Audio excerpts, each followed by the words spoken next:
지난달 31일부터 기록적인 폭우가 쏟아지면서 강원 철원 지역의 4개 마을이 모두 물에 잠겼습니다. 이 지역의 교회 4곳도 침수됐습니다. 교회 피해 현장을 찾아갑니다. 레바논의 수도 베이루트 폭발 사고로 수천 명의 사상자가 발생한 가운데 한국기독교교회협의회를 비롯한 교계 유관 단체들이 레바논 재건을 위한 인도적 지원 대책을 모색하고 있습니다. 한반도 평화통일 공동기도주일 예배는 지난 30년간 남북교회가 합의한 공동의 기도문으로 드려왔습니다. 하지만 올해는 남북관계 악화로 북측의 회신 없이 남북 공동기도문이 발표됐습니다. 여러분 안녕하십니까? CBS 뉴스입니다. 정부가 전국 7개 시군을 특별 재난지역으로 선포했습니다. 그만큼 폭우 피해가 심각한데요. 마을이 통째로 물에 잠겨버린 강원도 철원 지역 주민들과 이 지역 교회 목회자들은 폭우가 휩쓸고 간 처참한 현장에 참담한 심정을 감추지 못했습니다. 이번 물난리로 비무장지대에서 유실된 지뢰까지 발견되며 수해 복구 작업에도 큰 어려움이 예상되고 있습니다. 오요셉 기자입니다. 엿새 동안 750mm 이상의 기록적인 폭우가 내린 강원도 철원군 이길리. 한탄강에 둑이 터지며 마을이 통째로 물에 잠겨버리는 피해를 입었습니다. 비가 그치고 물이 빠졌지만 폭우가 휩쓸고 간 자리는 처참함 그 자체입니다. 물에 완전히 잠겨버렸던 이길교회는 온통 진흙탕이 돼버렸습니다. 부서진 강대상과 침수된 가전제품, 나뒹구는 의자 등 성한 물건이라곤 찾아보기 어렵습니다.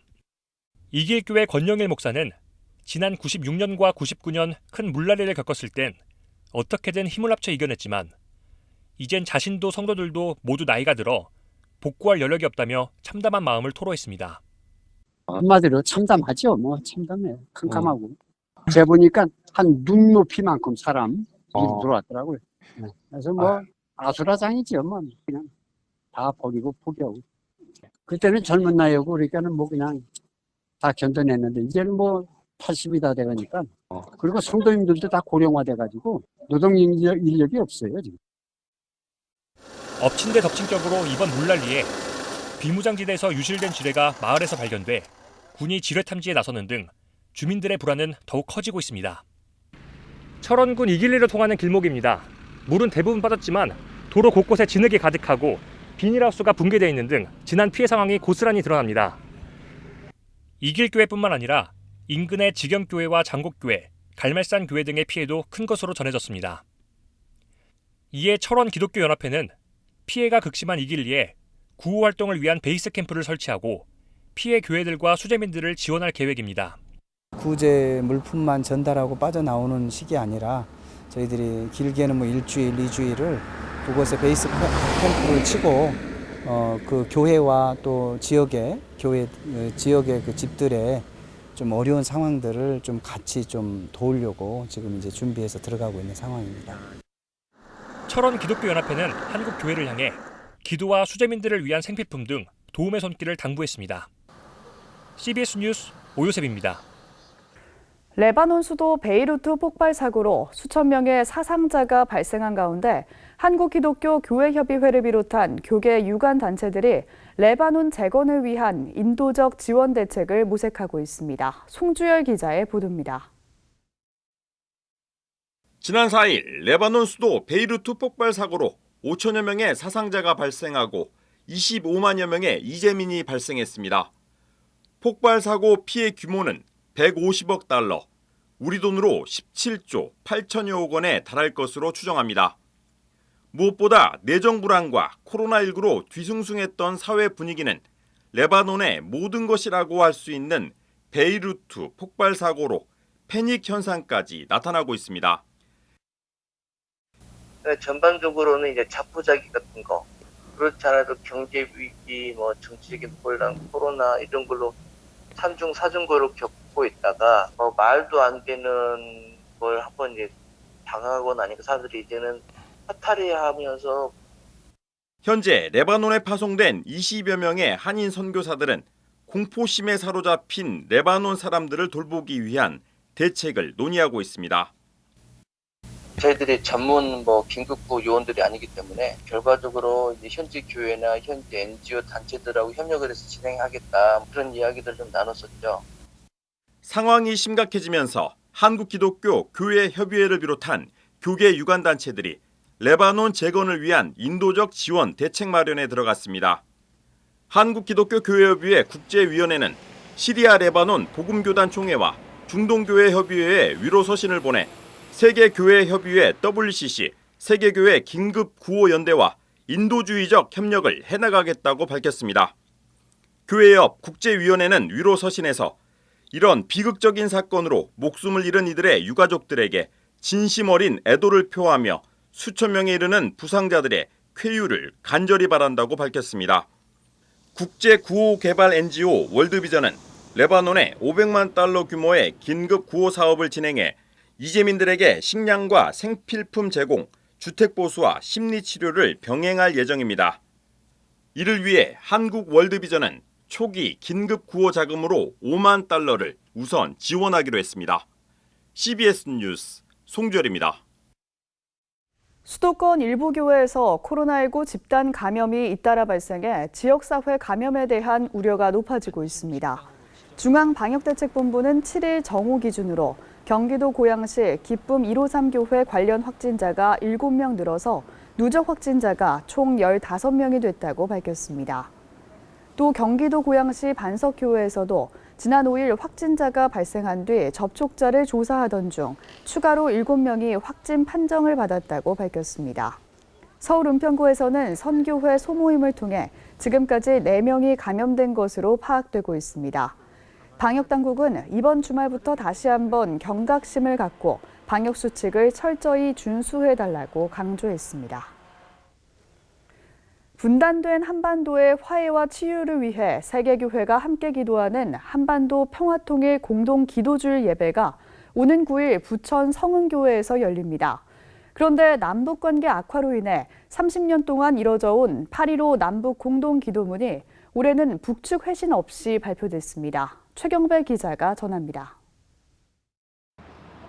한국기독교교회협의회는 해마다 광복절 직전 주일을 한반도 평화통일 공동기도주일로 정해 지키고 있습니다.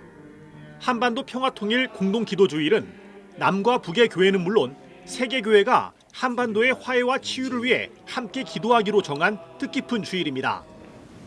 1989년 남북교회가 합의해 시작된 평화통일 공동기도주일은 지난 2013년 WCC 10차 총회 이후 세계교회도 함께 지켜오고 있습니다. 1989년 세계교회협의회 중앙위원회가 8.15 직전 주일을 한반도 평화통일 공동기도주일로 세계교회와 함께 지내기로 결의를 해서 지금까지 31년 동안 지속적으로 진행해 오고 있습니다. 남측의 한국기독교교회협의회와 북측의 조선그리스도교연맹은 지난 30년 동안 한반도 평화통일 공동기도주의를 앞두고 공동기도문을 함께 작성했습니다. 그런데 남북 관계가 악화된 영향 탓인지 올해는 공동기도문에 대한 북측의 응답이 없는 상태입니다. 교회협의회는 북한 조고련 측에 공동기도문 초안을 전달했으나 회신이 오지 않고 있다고 밝혔습니다. 북측의 합의 없이 발표된 올해 기도문에서 교회협의회는 한반도 평화가 하나님의 뜻이라는 점과 평화를 위협하는 일체의 행동이 중단돼야 한다는 점을 강조했습니다. 또 6.15 남북 공동선언 20주년인 점을 주목해 남과 북이 평화를 위해 자주적 노력을 기울여야 한다는 고백도 담았습니다. 이 분단은 하나님의 뜻이 아니고 남북과 함께 더불어 평화롭게 사는 것이 하나님의 뜻이다라고 하는 고백과 더불어서 우리가 어떤 노력을 해야 될 것인가 신앙인으로서의 다짐을 합니다. 교회협의회는 남과 북의 공동기도문 합의가 31년 만에 이루어지지 못하게 된 상황이 안타깝지만 평화를 위한 노력은 멈출 수 없다고 강조했습니다. 교회협의회는 이번 기도회를 계기로 세계교회와 함께 한반도 평화를 앞당기기 위한 활동을 더욱 힘차게 펼쳐나가겠다고 밝혔습니다. CBS 뉴스 최경배입니다.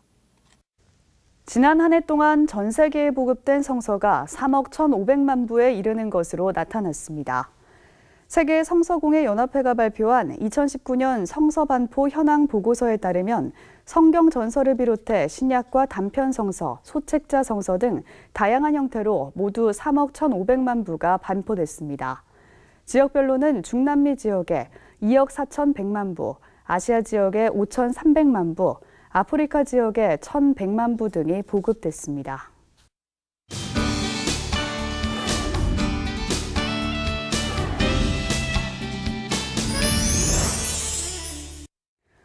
동물 나무늘보 캐릭터를 통해 아이들에게 느림의 미학을 전하는 뮤지컬이 막을 올렸습니다. 창작 뮤지컬 나무늘보 릴렉스를 이빈나 리포터가 소개합니다.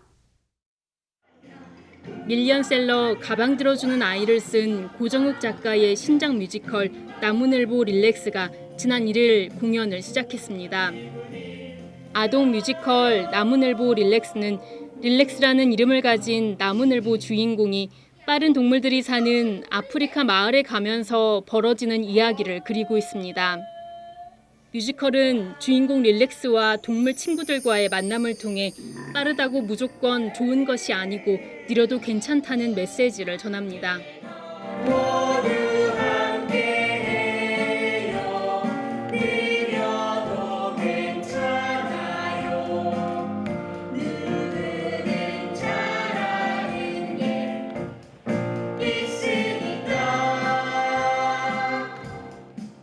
뮤지컬은 또 자신이 가장 잘하는 것이 무엇인지를 깨닫는 주인공을 통해 아이들에게 우리 모두가 각각의 재능을 지닌 특별한 존재라는 사실을 이야기합니다. 우리 각자가 갖고 있는 모든 달란트들이 다 다르기 때문에 그 달란트를 찾아서 살아가는 것에 대한 초점을 두고 있습니다. 어려운 친구들을 도와주고 또 아픈 친구들을 함께 해주고 또 사랑해주는 그 따뜻한 마음만으로도 우리가 자기 갖고 있는 가장 큰 장점이라고 저희는 말해주고 싶습니다. 이번 공연은 봉고와 젬베 등 아프리카 악기를 활용한 음악과 인형극 요소를 통해 색다른 즐거움을 선사합니다. 또 토끼와 치타, 임팔라 등 여러 동물 캐릭터들이 객석을 누비며 관객과 소통하는 시간이 마련돼 좋은 반응을 얻고 있습니다. 가서 눈을 맞추는 것만으로도 같은 생각을 공유하고 있고 같은 공기 속에 있다는 거를 되게 많이 느끼고, 그래서 저희도 사실 객석에 내려가서 올라왔을 때 되게 훨씬 더 힘을 많이 받는 것 같아요. 아이들의 에너지 덕분에 더 많은 공연이 더 많이 풍성해지고 저희도 더 많이 행복해지는 것 같습니다. 공연은 코로나19 예방 지침을 지키며 다음 달 13일까지 주말 및 공휴일에 진행됩니다. CBS 뉴스 이빈나입니다.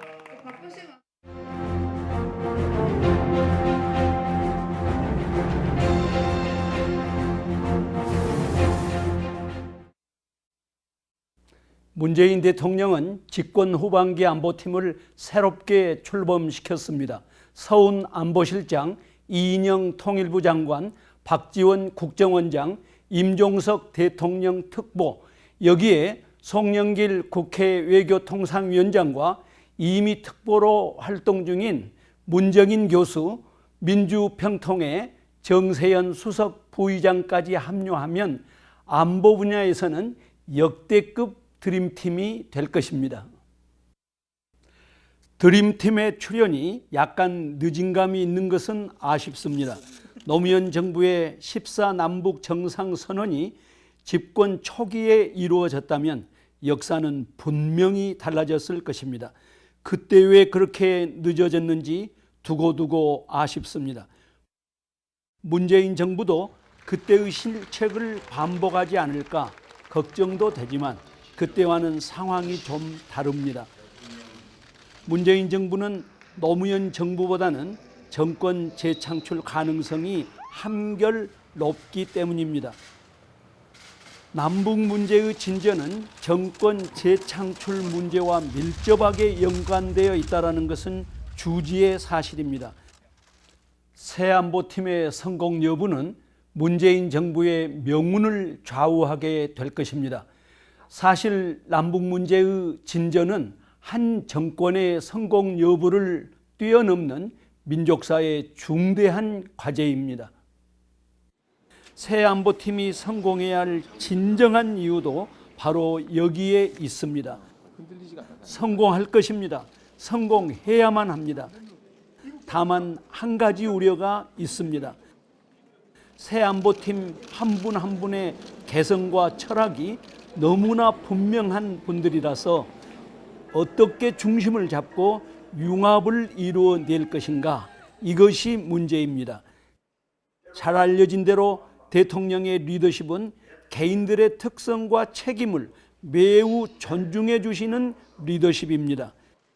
그러니 7분 각자가 각각의 영역 주권을 내세우고 자기 목소리를 강조하기 시작하면 7 무지개 색깔의 그 찬란한 융합을 기대하기는 어려울 것입니다.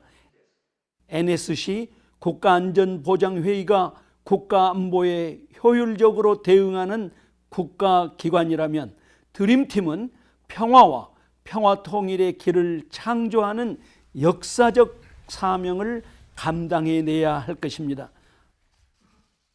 아무리 바빠도 주례회동을 정례화해야 화음이 나올 것입니다. 드림팀의 성공이 8천만 결의에게 희망이 되길 기도하겠습니다. CBS 논평이었습니다.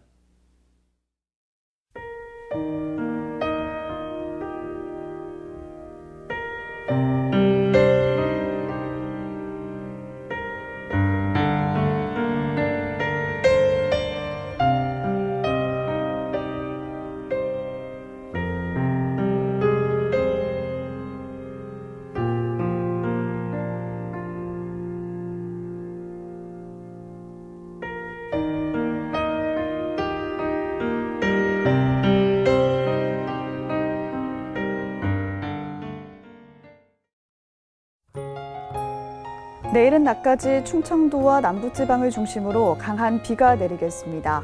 곳에 따라 250mm 이상의 폭우가 쏟아지는 곳도 있을 것으로 보여서 피해 없도록 유의하셔야겠습니다. 내일 아침 최저기온은 20도에서 25도, 낮 최고기온은 24도에서 29도로 예상됩니다. 이상으로 뉴스를 마칩니다. 평안한 밤 보내시기 바랍니다.